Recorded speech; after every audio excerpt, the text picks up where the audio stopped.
I never thought working for my stepfather would change everything. But the moment his office door closed behind me, I realized this wasn't just a job, it was the start of something that could ruin or redefine my life. My name is Sophia, I'm 24, and this is how it all began. Fresh out of grad school, I was like any other young professional, ambitious, a little anxious, and eager to prove myself. My stepfather, Andrew, was the CEO of a prestigious company and had always been a distant but commanding figure in my life. When he offered me a job as his personal assistant, I hesitated. Working for family? Mixing personal and professional relationships? It felt risky, but I couldn't deny the opportunity. A high-profile company, a chance to learn directly from someone so successful, it seemed like a no-brainer. You'll do great, Sophia, Andrew said with his usual confident smile.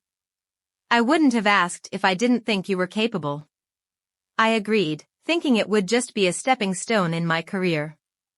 I had no idea how complicated things would get. The first day at the office was a whirlwind.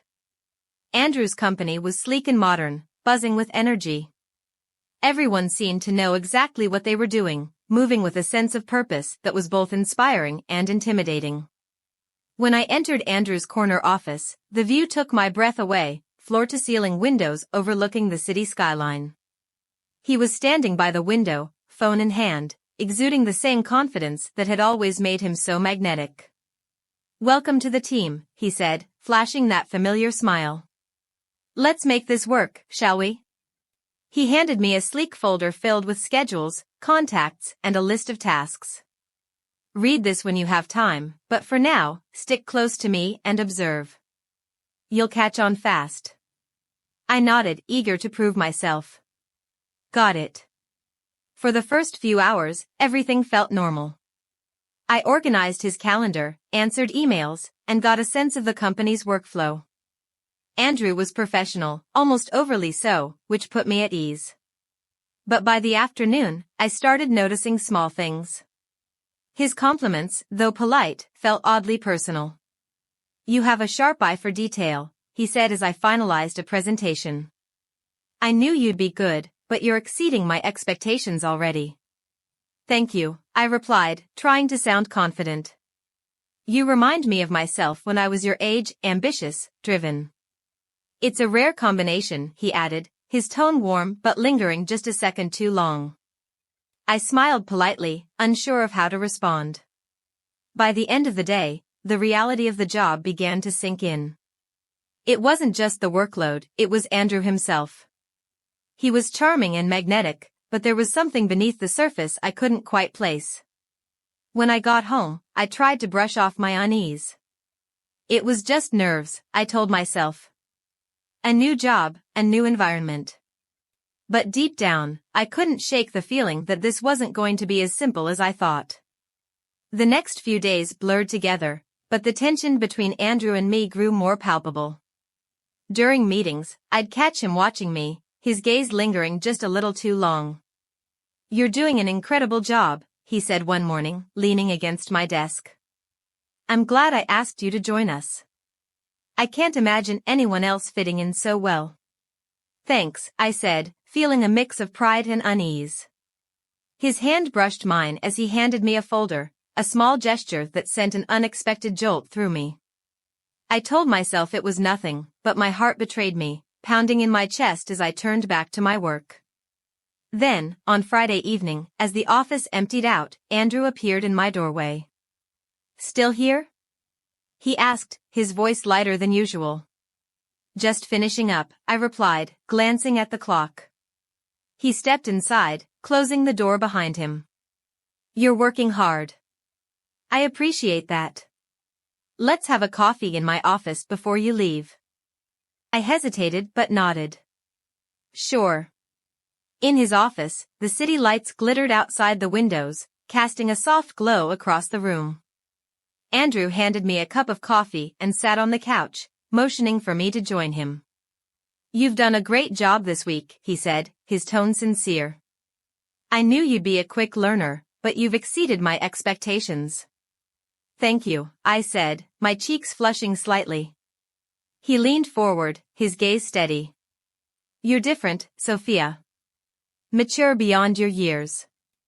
It's not something I see often. I looked down at my coffee, suddenly aware of how close he was. I'm just trying to do my best. He smiled, but there was something in his expression I couldn't read. And you're succeeding. More than you know. The air between us grew heavier, and for a moment, I felt trapped by his presence. I forced myself to stand, breaking the tension. I should finish up. Thanks for the coffee. He didn't stop me, but as I left, his gaze followed me, leaving me with the uneasy feeling that this was just the beginning. I couldn't shake the thought as I drove home. This wasn't just a job anymore. Something was shifting between us, something I didn't understand but couldn't ignore. And deep down, I knew it was only a matter of time before things got even more complicated. At first, everything seemed normal. Andrew and I worked well together, discussing tasks and managing daily responsibilities. But soon, I started noticing subtle changes in his behavior. His gaze lingered on me longer than it should have, and his compliments began to carry an undertone I couldn't ignore. You're learning so quickly, Sophia, he said one morning, handing me a report. It's rare to see someone your age adapt so well. Thank you, I replied, keeping my tone neutral. His eyes met mine for a moment too long, and his smile lingered just enough to make my heart race. I forced myself to look away, pretending to focus on my work. Over time, his words grew more personal. He began stopping by my desk more frequently, his presence lingering even after he'd delivered his message. You've got an impressive focus, he said one afternoon, leaning over my shoulder as I worked on his schedule. Not everyone has that kind of drive. Thanks, I said quickly, feeling the tension build as his hand lightly brushed mine while handing me a pen. The turning point came one evening when most of the office had cleared out. I was finishing some work when Andrew appeared in the doorway. Still here, he asked, his voice lighter than usual. Just wrapping up, I replied. He stepped inside, closing the door behind him. You're always working late. I hope you know how much I appreciate having someone as dedicated as you. Thank you, I said, trying to sound unaffected. His gaze was steady, his tone softer than usual. Sophia, I hope you know how extraordinary you are. It's rare to find someone like you. His words stayed with me long after he left, leaving me with a sense of unease I couldn't shake. I told myself I was overthinking, that Andrew was just being friendly. But deep down, I knew his attention wasn't purely professional. And I couldn't ignore the feeling that this was just the beginning. Over time, my interactions with Andrew became less formal and more personal. He started asking questions about my life outside the office, questions that seemed harmless at first but gradually felt more intrusive. What do you do to relax? He asked one afternoon, leaning back in his chair as we finished reviewing a report. Surely work isn't the only thing on your mind. I read a lot, I replied, keeping my tone light. And I try to stay active when I can. He smiled, his gaze lingering. You're always so composed. It's impressive for someone your age. I laughed awkwardly, brushing off the compliment. I've always been pretty focused, I guess. That focus will take you far, he said, his voice softer. But don't forget to enjoy yourself along the way. One evening, as the office began to empty, I stayed behind to finish some reports. The building was quiet, the hum of my computer the only sound, when Andrew appeared in the doorway. Still here, he asked, his tone casual but carrying a warmth that made my chest tighten. Just finishing up, I said, glancing at the clock. He stepped inside, closing the door behind him. Why don't you take a break? Join me for a coffee in my office. I hesitated, caught off guard by the invitation. I still have a few things to wrap up. They'll keep, he said with a reassuring smile. Come on, Sophia. You deserve a break. In his office, the city lights glowed softly through the massive windows. He handed me a cup of coffee and gestured for me to sit on the couch. As I took a seat, he sat beside me, closer than I expected. "You've been doing an incredible job," he said, his tone sincere. "I knew you'd be a great fit here, but you've exceeded every expectation." "Thank you," I replied, feeling a blush creep up my neck. He leaned forward slightly, his gaze locking onto mine. "You're very mature for your age, Sophia." "It's unusual." "Admirable." I froze, unsure how to respond. "I just try to stay focused on my work," I said, my voice quieter than I intended. "You're more than just focused," he said, his voice dropping. "You have a presence about you. People notice it, even if you don't." The air between us felt heavy, charged with something I didn't want to acknowledge. His words hung in the air, and the space between us seemed to shrink. "Andrew," I said finally, standing to break the tension, "thank you for the coffee, but I should get back to work." He didn't stop me, but as I left, I could feel his eyes following me, the weight of his gaze lingering long after I closed the door behind me. That night, I couldn't stop replaying the conversation in my mind. His words, his tone, the way he looked at me, it all pointed to something far beyond a professional relationship. I told myself it was nothing, that I was overthinking. But deep down, I knew the truth. Andrew's interest in me wasn't just professional, and that realization sent a shiver down my spine. And as much as I tried to push the thought away, a small part of me wondered what would happen next. After that evening in his office, Andrew's demeanor shifted. He became more confident, his actions more deliberate. The casual professionalism he once maintained now seemed like a facade he had abandoned. His jokes became bolder, often walking the fine line between playful and inappropriate.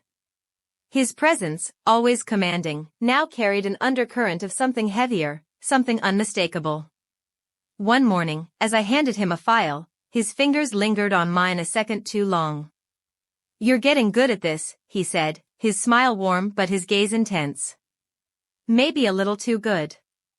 "I just want to do my best," I replied, pulling my hand back and focusing on the task at hand. "That's what I admire about you," he said, his tone almost teasing. "You're always so focused, so determined. But maybe you're looking for something more than just experience here."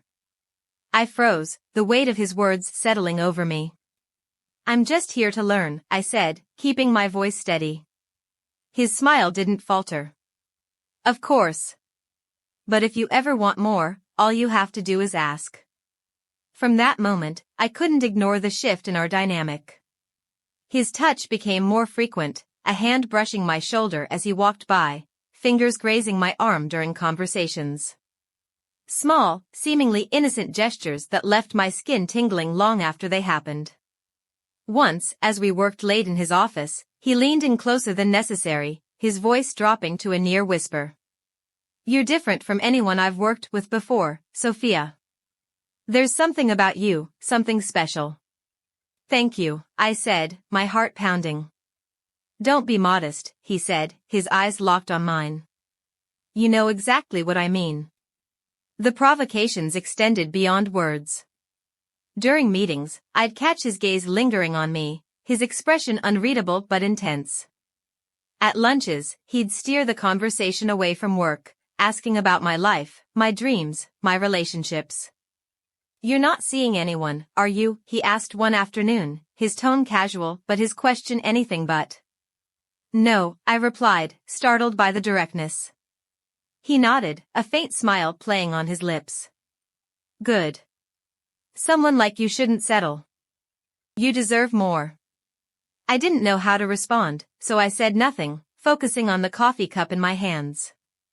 The tension came to a head one evening when we were alone in the office again. The hum of the air conditioning was the only sound as I typed away at my desk. Andrew appeared in the doorway, leaning against the frame. "Still here?" he asked, his tone light but his eyes heavy with meaning. "Just finishing up," I said, my voice betraying my nerves. He stepped inside, his movements deliberate, and stopped beside my desk. "You work too hard. You need to take a break sometimes." I'm fine, I said, trying to keep things casual. He reached out, his hand resting on my shoulder, the touch light but firm. You don't always have to be fine, Sophia. It's okay to want more. I looked up at him, my heart racing. His words were simple, but the way he said them carried an unmistakable weight.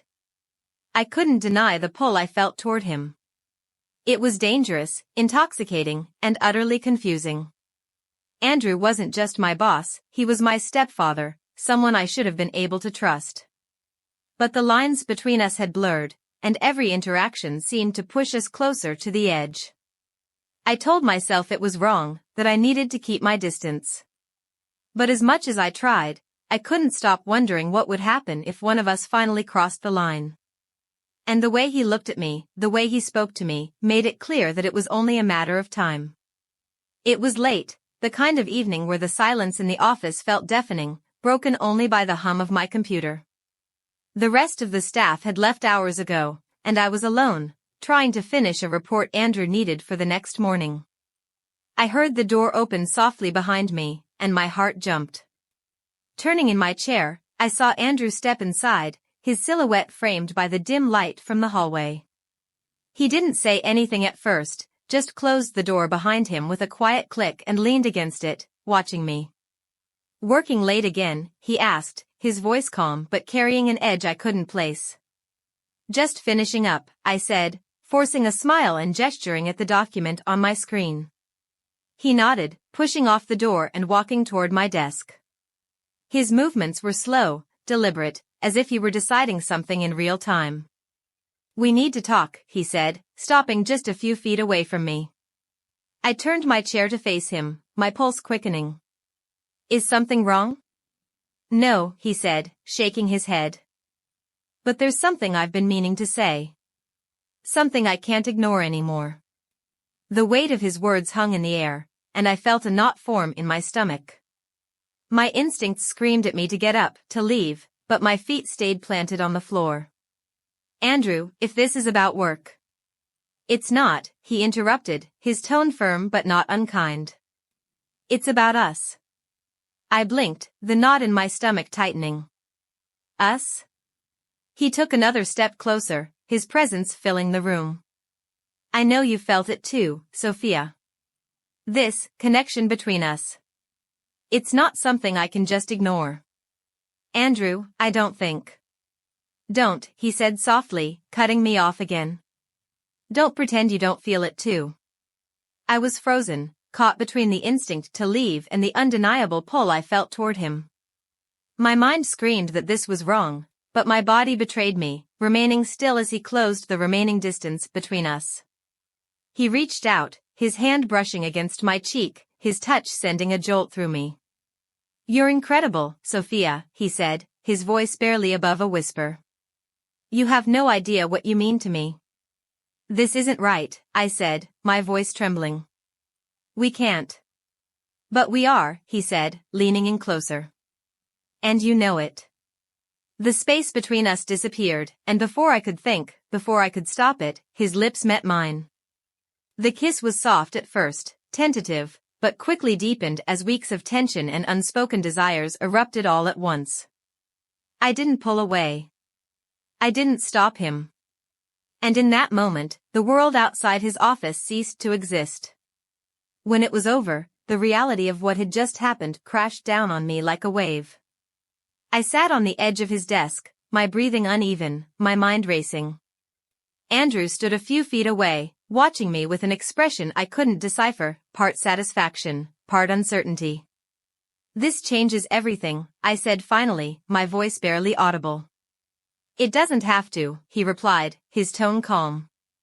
No one needs to know. I couldn't bring myself to respond. The weight of what we'd done settled over me, suffocating and inescapable. That night, I barely slept. I lay in bed replaying the evening in my mind, the rush of emotions battling against the overwhelming guilt that gnawed at me. By morning, the guilt had only intensified. As I got ready for work, I couldn't look at myself in the mirror without feeling a sense of shame I couldn't shake. When I arrived at the office, Andrew acted as if nothing had happened. He greeted me with his usual smile, his tone professional, his demeanor calm. It was as if the previous night hadn't existed. But I couldn't forget. Every time I looked at him, I was reminded of the lines we had crossed, the boundaries we had shattered. I spent the day in a haze, barely able to focus on my tasks. My emotions swung wildly between guilty fear and something I didn't want to admit, desire. I hated myself for it, for the part of me that didn't regret what had happened, even though I knew it was wrong. Andrew, for his part, seemed completely unbothered. He was composed, collected, as though the events of the previous night were nothing more than a dream. But for me, it was a nightmare I couldn't wake up from. As the days passed, the weight of what had happened grew heavier. I knew I couldn't undo what had been done, couldn't turn back time. The guilt was overwhelming, but so was the pull I still felt toward him, a pull I didn't understand and couldn't resist. And deep down, I knew this was only the beginning. What had happened that night wasn't the end of the story, it was the start of something far more complicated, far more dangerous. After that night, everything changed, at least for me. Andrew, however, acted as though nothing had happened. He greeted me with the same calm professionalism, his demeanor as composed and charismatic as ever. But beneath the surface, something had shifted. His gaze lingered a little longer, his words carried a subtle undertone of power, and the tension between us grew heavier with each passing day. At first, I thought I could handle it, pretend as if nothing had happened either. But it became clear that Andrew wasn't simply ignoring what had transpired, he was using it. One morning, as I reviewed a set of documents for an upcoming meeting, Andrew stepped into my office unannounced. "You're doing great work, Sophia," he said, leaning casually against my desk. "I knew hiring you was the right choice." "Thank you," I replied, trying to keep my voice steady. He paused, his eyes scanning my face. "You know," he said, his tone soft but laced with something darker, "it's important to trust the people you work with. Trust goes both ways, don't you think?" I looked up at him, my heart racing. "Of course." He smiled, but it didn't reach his eyes. "Good. I'm glad we're on the same page." It wasn't long before his behavior became more overt. During a one-on-one meeting, as I was explaining a scheduling issue, he interrupted me mid-sentence. "You're stressed," he said, his tone almost sympathetic. "I can see it in your eyes. You don't have to carry all this alone, Sophia. You know I'm here for you." "I'm fine," I said quickly, trying to redirect the conversation. But he didn't let it go. Leaning back in his chair, he studied me for a moment before speaking again. "I know what you're worried about. But don't be. As long as we understand each other, everything will be fine." His words sent a chill down my spine. The worst moment came one evening when we were alone in his office. Most of the staff had already left, and I was gathering my things to leave when he stopped me. "Wait," he said, his voice firm. "We need to talk." I hesitated, the weight of his tone freezing me in place. "What is it?" He stood, walking around his desk to stand closer to me. "You've been distant lately. I can't help but feel like you're second-guessing things." "I'm not," I lied, my voice trembling. He smiled faintly, tilting his head as if to study me. "Good. Because I know you don't want this getting out. It wouldn't be good for either of us, but especially for you." His words hung in the air like a threat, thinly veiled behind his calm demeanor. My stomach churned as I nodded, unable to find the words to respond. That night, I couldn't sleep. His words echoed in my mind, a constant reminder of the control he was trying to assert. I realized then that I couldn't let this continue. I had to do something to protect myself, to regain some sense of control.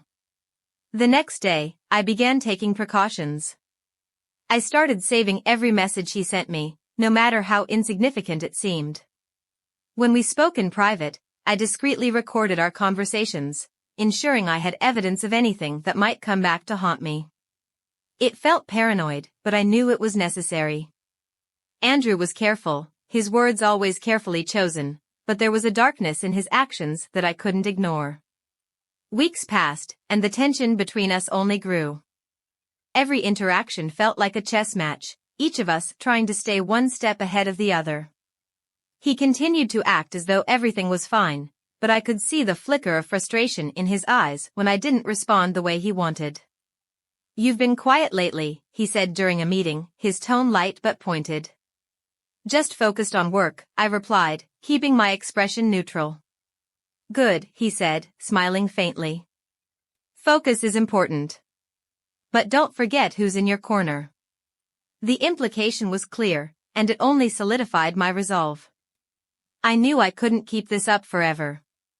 The stress was eating away at me, the constant fear of what he might do next weighing on me every day. But I also knew I wasn't powerless. The evidence I'd gathered gave me a sense of security, a shield against whatever he might try. It wasn't much, but it was enough to remind me that I still had some control over my own story. For now, I had to play along, to let him think he was still in control. But deep down, I knew the day was coming when I'd have to confront him, and the fallout would change everything. I couldn't live with the weight of it any longer.